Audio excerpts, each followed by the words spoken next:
Okay so hello and welcome back everyone to this another beautiful सा video. ये जो video रहेगा ये स्ट्रेटजी वीडियो रहेगा फॉर जून 2024 एग्जामिनेशन। अब आप सबको पता है कि यार हमारा जो रूटीन है, एग्जामिनेशन रूटीन, वो आउट हो चुका है, वो निकल चुका है। अब जो ओल्ड सिलेबस वाले बच्चे होंगे ना, इस बार ओल्ड सिलेबस वाले बच्चे, ओल्ड सिलेबस जो कि 2017 वाले बच्चे, उनका होगा लास्ट अटेम्प्ट फॉर जून 24। इसके बाद आपका कोई अटेम्प्ट नहीं रहने वाला है। आपको सिर्फ इसी बार मौका मिलने वाला है, लास्ट चांस है आपका कि आप ओल्ड सिलेबस में कंप्लीट कर लो आपका एजुकेशन, मतलब एग्जीक्यूटिव का पढ़ाई। अगर नहीं कर पा रहे हो तो न्यू सिलेबस में कंपलसरी आपको जाना होगा। कुछ बच्चे कह रहे थे, एक दो मैं डाउट यहाँ पे क्लियर कर देता हूँ। सबसे पहले कुछ बच्चे कह रहे थे सर मेरे को एग्जामिशन है कुछ सब्जेक्ट्स में। फॉर एग्जांपल JIGL में मेरे को एग्जामिशन है, मेरे को SBEC में एग्जामिशन है, मेरे को SLCM में एग्जामिशन है। तो क्या ये मेरे को न्यू सिलेबस में दोबारा देना होगा बाई चांस अगर मैंने जून में नहीं निकाला तो आंसर है नहीं। अगर आप इनका एग्जामिशन है आपके पास तो आप ये एग्जामिशन कैरी फॉरवर्ड कर सकते हो आपके न्यू सिलेबस में। वो एग्जामिशन रहेगा, जाने नहीं वाला है। ठीक है, समझ में आ रहा है? तो उसमें आपको JIGL SBEC SLCM जो भी आपका एग्जामिशन है वो आपको देने का दरकार नहीं है। अब बहुत सारे बच्चे कहेंगे कि सर क्या करना चाहिए, एक मॉड्यूल देना चाहिए, दो मॉड्यूल देना चाहिए, क्या करना चाहिए, लास्ट बार है, बता दीजिए। पहली बात तो ये कि अगर आप एक मॉड्यूल दे रहे हो और आपने निकाल डाला है तो सेम मॉड्यूल के जो पेपर्स हैं ना, इन पेपर्स को आपको देने की ज़रूरत नहीं है इन न्यू सिलेबस। आपको सिर्फ वही पेपर्स देना होगा जो आपने नहीं निकाला है इन ओल्ड सिलेबस। इस बात का ध्यान रखना, ठीक है। अब सिंगल मॉड्यूल देना चाहिए, बोथ मॉड्यूल देना चाहिए, ये अलग वीडियो में हम लोग डिस्कस करेंगे। इस वीडियो में अलग डिस्कशन होगा, ठीक है। इस वीडियो में डिस्कशन है कि स्ट्रैटेजी क्या रखना चाहिए, स्ट्रैटेजी क्या रहना चाहिए for us to clear the examination. आपको पता है कि यार इस बार you have to give your 100% क्योंकि ओल्ड सिलेबस बंद होने वाला है। अब कोई ऑप्शन नहीं है, मतलब जो कुछ भी जितना ताकत है लगा दो इस बार की एग्जामिनेशन में, ठीक है। और ऐसे नहीं वेट करेंगे कि एग्जामिनेशन के 2 महीने पहले स्टडी स्टार्ट करेंगे, ऐसा नहीं होना चाहिए। आज से, अभी से शुरू हो जाना चाहिए आपका preparation.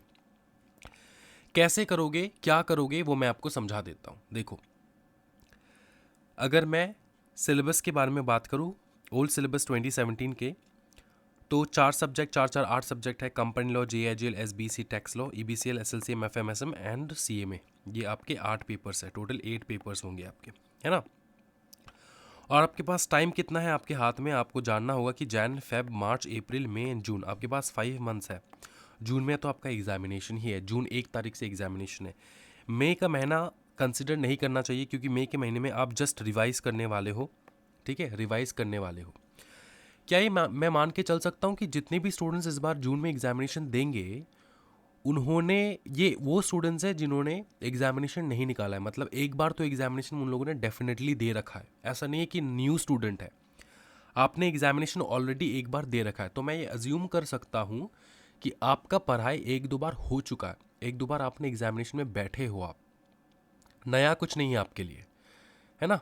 Nothing is new for you, new नए सीरीज से स्टार्ट करना होगा, पढ़ना होगा, ऐसा नहीं है। मतलब अगर आप वीडियो लेक्चर्स भी लगवा रहे हो तो इस कारण लगवा रहे हो क्योंकि आपका कंसेप्ट वगैरह जो कुछ भी डाउट वगैरह है सब कुछ क्लियर हो जाए। ऐसा नहीं कि आपने कभी कंपनी लॉ के बारे में सुना ही नहीं है। ऐसा नहीं कि अगर आपने JIGL जो है उसका लेक्चर लिया है तो JIGL के बारे में सुना ही नहीं है। अगर आप ऐसे स्टूडेंट हो, ऑब्वियसली आप ऐसे ही स्टूडेंट रहोगे ना कि जिनका एक बार दो बार मतलब पढ़ाई हो चुका है, मतलब आप अवेयर हो कि यहाँ पे क्या कंसेप्ट है, क्या टॉपिक्स है, क्या क्या कवर अप करना होता है, क्या मतलब लेंथ वाइज एंड क्या मतलब कितना वास्ट है सिलेबस वगैरह, सब कुछ आपको पता है ऑलरेडी। तो हमारा जो प्लानिंग होगा ना, ये मंथली प्लानिंग होगा, ठीक है ना, कि मंथ के हिसाब से हम लोग डिवाइड करके सब्जेक्ट्स को नक्की करेंगे। गॉट इट, मंथ के हिसाब से डिवाइड करेंगे। अब सुनो, मंथ के हिसाब से कैसे डिवाइड करना होता है वो भी मैं आपको समझा दूंगा, ठीक है। सबसे पहले अपने स्ट्रेंथ एंड वीकनेस को आइडेंटिफाई करो। Before planning first identify your strength and weakness, कि आपका स्ट्रेंथ कहाँ पर है। अब सिंपली अगर मैं आपको समझाऊं कि स्ट्रेंथ का मतलब क्या होता है, स्ट्रेंथ का मतलब ये होता है कि कोई भी ऐसा सब्जेक्ट जो आप इजीली समझ जाते हो, मतलब बहुत ज़्यादा आपको समझाने की ज़रूरत नहीं पड़ता है, ईजिली आप एक बार पढ़ लोगे तो आपका हो जाता है वो कोई चैप्टर किसी भी पर्टिकुलर सब्जेक्ट का। ठीक है ना। फॉर एग्जांपल मैंने यहाँ पे पकड़ा है कंपनी लॉ, JIGL, SLCM, कुछ ऐसे इजी पेपर्स है जो एक बार आपने पढ़ लिया, एक बार समझ लिए तो आपको याद रहता है। और कुछ वीकनेस वाले सेक्शन में अगर मैं जाऊँ तो सारे प्रैक्टिकल पेपर्स मैंने ले रखा है यहाँ पे, एंड EBCL मैंने ले रखा है फॉर एन एग्जाम्पल, ठीक है।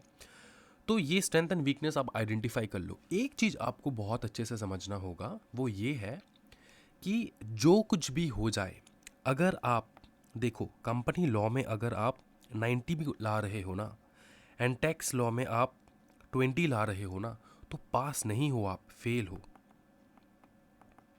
ठीक है।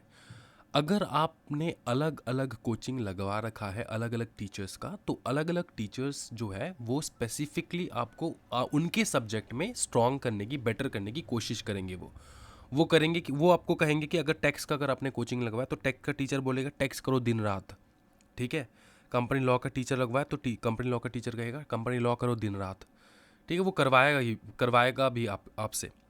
आपको पता होना होगा कि मेरे को कंपनी लॉ में 90 लाना एंड 20 लाना, ये that is not what I have to do. What you have to do is, मेरे को कम से कम 50 लाना है कंपनी लॉ में, एंड टैक्स लॉ में भी 50 ही लाना है। एक सब्जेक्ट में मेरे को बहुत अच्छा लाना है, दूसरे सब्जेक्ट में एकदम नहीं लाना है, ऐसे करके पास नहीं होने वाले हम। तो अगर आपका स्ट्रेंथ भी है ना, वीकनेस भी है ना, दोनों को इक्वल नज़र से तो आप देख नहीं पाओगे, क्योंकि अगर एक सब्जेक्ट आपका मतलब स्ट्रेंथ है, this is your strength subject, तो इसमें अगर कम थोड़ा ध्यान दोगे ना तो चलेगा। लेकिन अगर इजी सब्जेक्ट को, जो आपका स्ट्रेंथ सब्जेक्ट है, इजी मतलब आपको लगता है कंपनी लॉ इजी, उसको बार बार करते रहोगे ना, सोचोगे यार बार बार कंपनी लॉ करते हैं बहुत अच्छा मार्क्स लाएंगे, नहीं होने वाला। सबसे पहले प्रायोरिटी आपको देना होगा आपके वीकनेस पे, कि कौन से सब्जेक्ट्स हैं जो मैं बहुत ज़्यादा वीक हूँ इन सब सब्जेक्ट्स में। इन सब्जेक्ट्स को ज़्यादा टाइम एंड फर्स्ट प्रायोरिटी देना होगा, कि सबसे पहले एग्जामिनेशन के एक दिन पहले, एक महीने पहले इन सब को पकड़ना नहीं है, आपको आज से पकड़ना होगा इन सारे सब्जेक्ट्स को जिसमें आप वीक हो। आइडेंटिफाई कर लिया स्ट्रेंथ एंड वीकनेस वाले सब्जेक्ट, ठीक है। अब मंथली बेसिस में इसको डिवाइड करेंगे, कैसे करेंगे आपको समझाता हूँ। देखो, divide this subject target in months, ठीक है। फॉर एग्जाम्पल जैन के महीने में मैंने ऐसे मतलब इन सबको जो है एक साथ लेकर आया हूँ। बोथ मॉड्यूल वाले बच्चों के लिए मैं बना रहा हूँ, सिंगल मॉड्यूल वाले बच्चे तो आप समझ जाओगे इसी से। JIGL and SBEC and tax law अगर आप कर रहे हो फर्स्ट मंथ में, अब इसमें 3 सब्जेक्ट आपको करना है, एक महीने में 3 सब्जेक्ट करना है, और कौन से सब्जेक्ट को आप सिलेक्ट करोगे वो भी बहुत बड़ा डिस्कशन है। पहला चीज़, एक आपका वो सब्जेक्ट होना चाहिए जिसमें आप बहुत ज़्यादा वीक हो। फॉर एग्जाम्पल EBCL, अगर मैंने यहाँ पे SBEC लिया है, ठीक है। फॉर एग्जाम्पल आप SBEC में बहुत वीक हो तो फर्स्ट महीने में SBEC उठाना है, उसके साथ एक इजी सब्जेक्ट उठाना है जो आपको इजी लगता है, JIGL, एंड उसके साथ एक प्रैक्टिकल सब्जेक्ट तो उठाना ही उठाना है। CS वाले बच्चों का ऐसा हो जाता है ना कि वो लोग प्रैक्टिकल इतना करते नहीं है, वो लोग सोचते हैं कि थ्योरी करके हो जाएगा, थ्योरी करके हो जाएगा लेकिन पास मार्क उठाना दिक्कत हो जाता है। इसलिए don't try to be lucky, try to be intelligent enough, try to be smart enough to do everything and then go for the examination. इस बार मैंने जो JIGL के इंपॉर्टेंस वगैरह दिया ना, उसमें 50% पेपर जो है उसी में से बना है। अगर आप देखोगे अच्छे से तो 50% का पेपर उसी में से बना है JIGL का। लेकिन वो मैं एक महीने पहले भी दे सकता था, लेकिन मैं एक एग्जामिनेशन के 1-2 दिन पहले क्यों देता हूँ, सो दैट आप लोग पूरा पढ़ाई कर लो, उसके बाद आप ये सजेशन वगैरह देखो, है ना। अच्छा सुनो, तो ये तो पेपर एक तो ऐसा पकड़ना है जिसको आपको टफ लगता है, बहुत ज़्यादा टफ है, बहुत डिफ़िकल्ट है, निकाल नहीं सकते इजीली, तो उसको पकड़ना है सबसे पहले। उसके बाद एक इजी सब्जेक्ट, और उसके बाद एक प्रैक्टिकल पेपर रखना ही होगा, ठीक है। इनको कंप्लीट कर देना है एक महीने के अंदर अंदर, जनवरी के महीने में पूरा कंप्लीट कर देना हो, JIGL SBEC tax law for example, ठीक है। तो पहले महीने में वो सारे सब्जेक्ट्स पकड़ो जिसमें आपको थोड़ा दिक्कत होता है, ठीक है। थोड़ा मतलब ना आप डाउटफुल हो कि मतलब ये क्या है, नहीं है, इसके लेक्चर्स देखना होगा, ये करना होगा, वो करना होगा। Complete this in the first month. Second month Feb में दोबारा से यू चूज़ योर सब्जेक्ट्स, एक डिफ़िकल्ट पेपर, एक प्रैक्टिकल पेपर और एक इजी पेपर पकड़ना है, ठीक है। इस प्रकार से ना आप आपके बोथ मॉड्यूल वाले स्टूडेंट हो तो अप्रैल तक आपका पूरा सिलेबस कंप्लीट हो जाएगा। हालांकि 2 बार रिवीजन हो जाएगा कुछ सब्जेक्ट्स का। फॉर एग्जांपल जैसे JIGL का लास्ट में देखो अप्रैल के महीने में दोबारा रिवीजन दे पाओगे, तो मैंने यहाँ पे JIGL लिखा ज़रूर है, लेकिन नेसेसरी नहीं है कि आप JIGL का रिवीजन दो। आप उस सब्जेक्ट का रिवीजन दे सकते हो लास्ट अप्रैल के महीने में, जो सब्जेक्ट आप बहुत डाउटफुल हो, मतलब बहुत दिक्कत देता है आपको, टफ सब्जेक्ट है आपके लिए, ठीक है। तो ऐसे आप अप्रैल के महीने में दोबारा से 3 पेपर जो है आराम से रिवाइज कर, 3-4 पेपर आराम से रिपीट रिवीजन कर सकते हो। और मई का जो महीना रहेगा ना, वो पूरा वो महीना रहेगा जहाँ पे हम लोग कंप्लीटली जो है राइटिंग प्रैक्टिस वगैरह तो जैन से ही स्टार्ट हो जाना चाहिए।